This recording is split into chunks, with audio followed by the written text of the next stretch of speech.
like most parents. We thought our daughters were protected against meningitis B. But they weren't. My Emily was 19 when she died. She was a healthy, beautiful college sophomore. She called home from her dorm room one night with a headache, just a headache. Later that night, she was taken to the hospital. They called me and told me she had bacterial meningitis.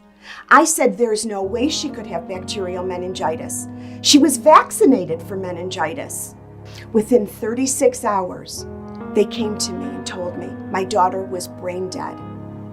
As I said goodbye to my daughter, with tubes coming out of every part of her body, I promised her I would be her voice. I would figure out how this could happen. She was only 19. How could this have happened?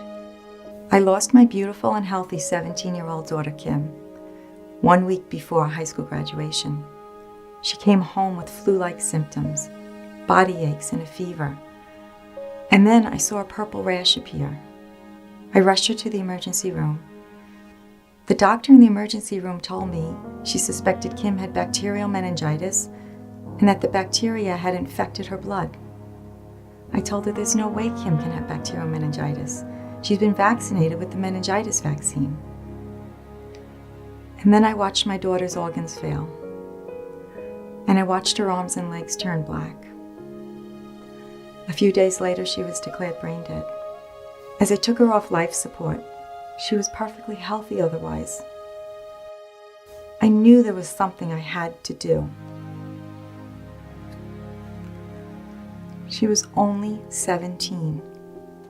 Meningitis can kill in a matter of hours.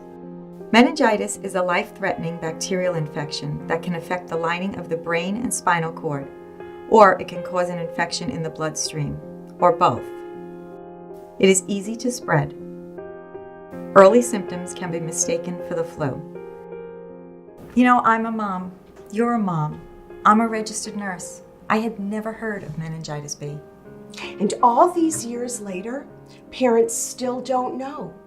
They think their kids get the meningitis shot, which we know is the MenACWY vaccine, and they think that they're protecting them against Men B. Unfortunately, they're not. You need to have a separate and additional meningitis B vaccine in order to be fully protected against meningococcal disease.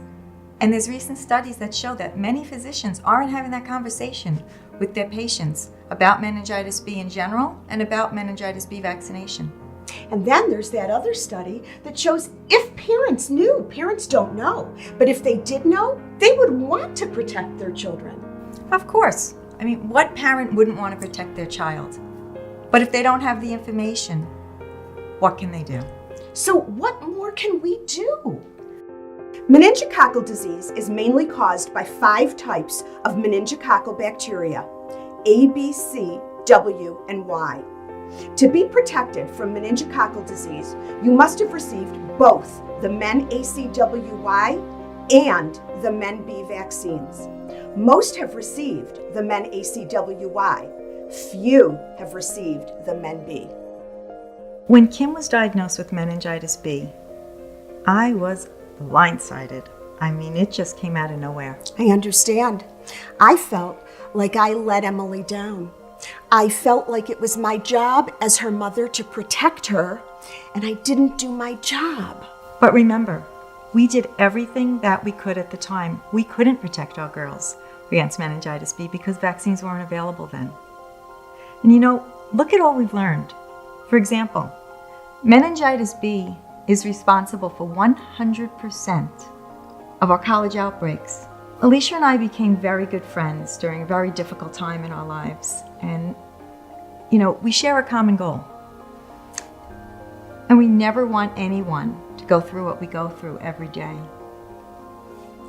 We are living every parent's worst nightmare, and it just doesn't have to be. Parents, children, talk to your doctor about full protection from meningococcal disease.